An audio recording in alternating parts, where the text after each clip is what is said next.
When many of his disciples heard it, they said, "This is a hard saying. Who can listen to it?" But Jesus, knowing in himself that his disciples were grumbling about this, said to them, "Do you take offense at this?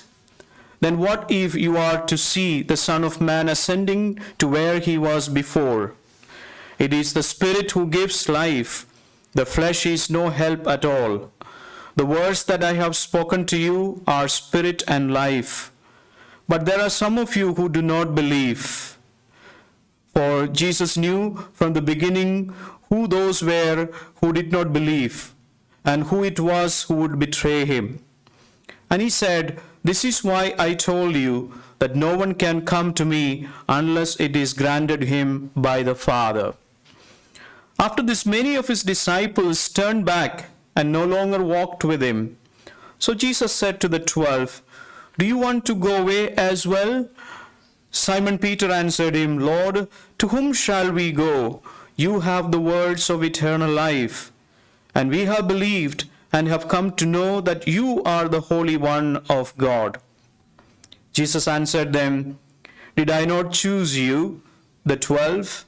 And yet one of you is a devil." He spoke of Judas, the son of Simon Iscariot, for he, one of the 12, was going to betray him. The Gospel of the Lord. My dear brothers and sisters in Jesus Christ, Arnold Toynbee, one of the famous historians, worked for many years on his monumental history of the world. Near to the end of his epoch endeavor, he wrote a very significant paragraph.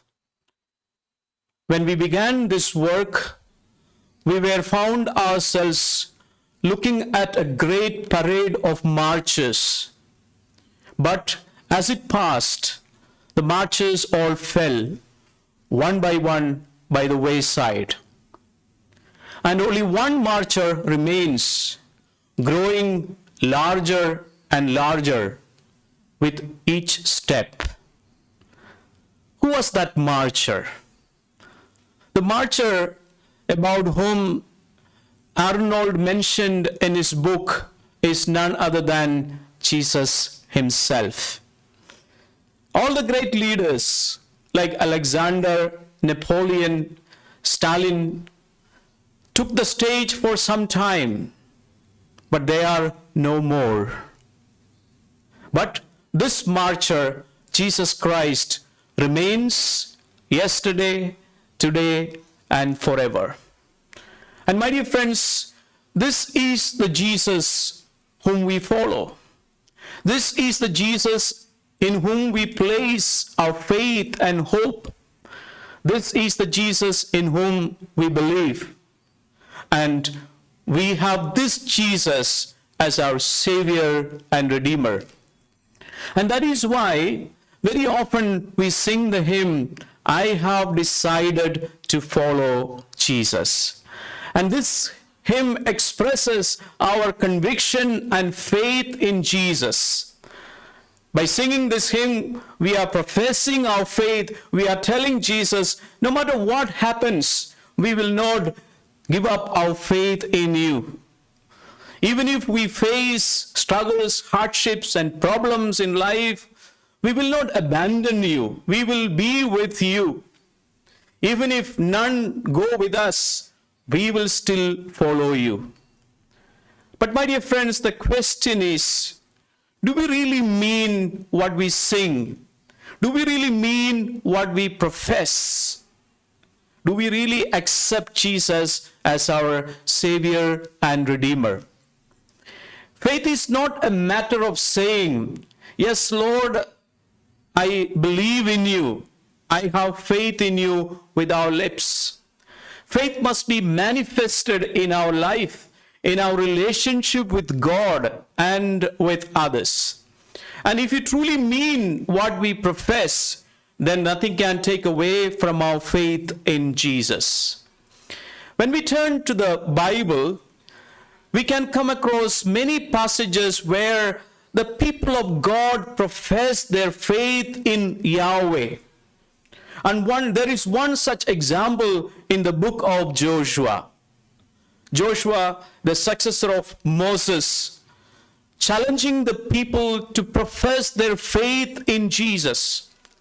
The people of God, although they were elected by God, chosen by God, sometimes some of them did not actually believe in Yahweh in its true sense. In other words, some of them still believed in idols. They worshipped idols. Many of them were still influenced by the religious practices of their ancestors and of the natives who worshipped idols. And in the presence of the people, Joshua made a profession of faith that he and his house would serve only Yahweh. And seeing this, the people of God also chose Yahweh as their only God, as their Lord and God. And they made a choice for Yahweh. They made a choice to follow Yahweh. And the same conviction was expressed by the psalmist. The psalmist says, "The Lord is my shepherd. There is nothing I shall want. Even if I walk through the dark valleys, I am not afraid, because the Lord is with me. He is guiding me. He is strengthening me." Yes, my dear friends, in the gospel reading we have just listened to, we see Jesus challenging his disciples to make a choice to follow him.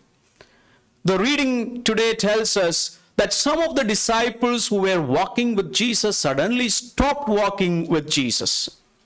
Jesus spoke to them about their participation in his very life, in his body and blood as food and drinks. And some of them, by hearing it, stopped walking with Jesus. Jesus said, "If you eat my body and drink my blood, you will have eternal life." They must have said to themselves, some of the disciples must have said to themselves, "How can this man give us eternal life? How can his body give us eternal life? How can his blood give us eternal life? We know him. We know his parents. We know his relatives. We know where he comes from." And this is really a difficult teaching. We can accept all other teachings except this one. And they stopped walking with Jesus. But Jesus did not dilute his teaching. Jesus did not water down his teaching. Jesus did not tell them, "All right, since you find very difficult to accept my teaching, I will simplify it." Jesus did not tell them that since I face the danger of losing you, I will just dilute my teaching. Jesus did not do that. But instead, Jesus had shown them the way.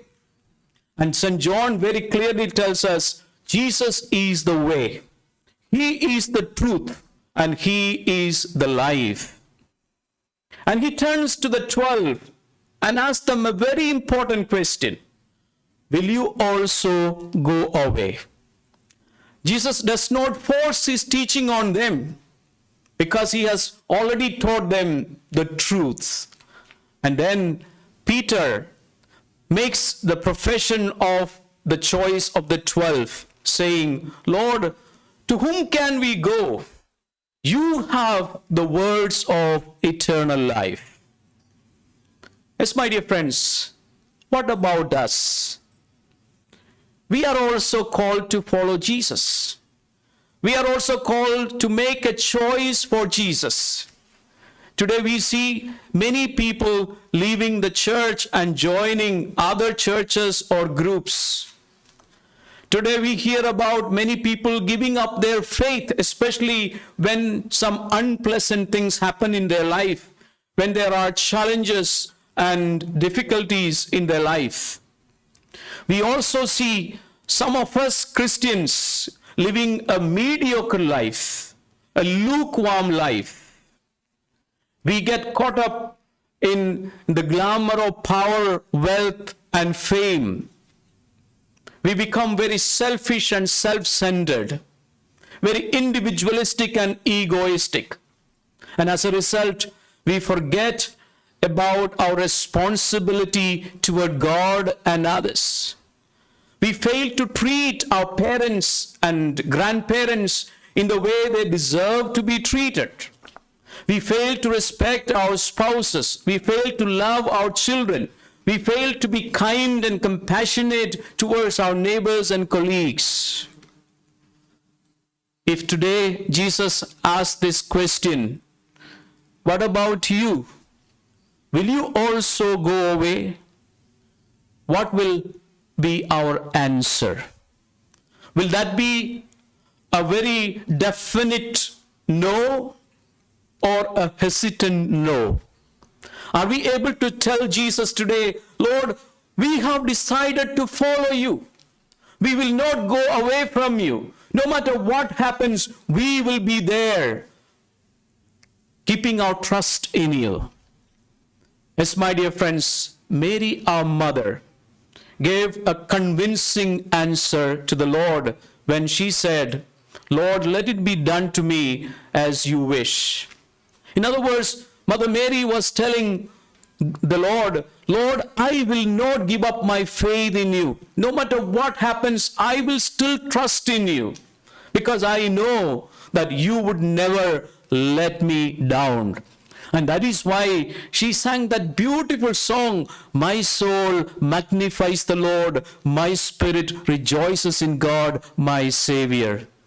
Today, my dear friends, as we take part in this novena, let us ask the Lord to give us the grace through the intercession of Mother Mary, that we may hold on to the Lord in all situations of our Lord or of our life. Let us confidently tell the Lord, Lord, I will not give up my faith in you, no matter what happens. Even if I am all alone, I will trust in you. And for this grace, let us pray during this novena. Amen.